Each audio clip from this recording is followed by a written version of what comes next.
how to set the PHP version per domain using cPanel.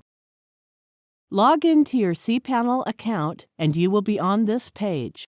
Scroll down to the Software section and click Multi-PHP Manager. Here you can see the list of different domains along with their PHP versions. Now click the checkbox to select that domain for which you want to set the PHP version. Click to open the drop-down list of PHP versions and select the appropriate version. Now click the Apply button. Notice that the PHP version of the selected domain has been set to the selected version.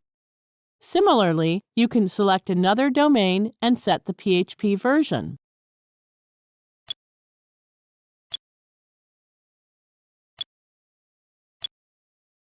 Notice that the selected PHP version has applied to the domain. Now both the domains are using different versions.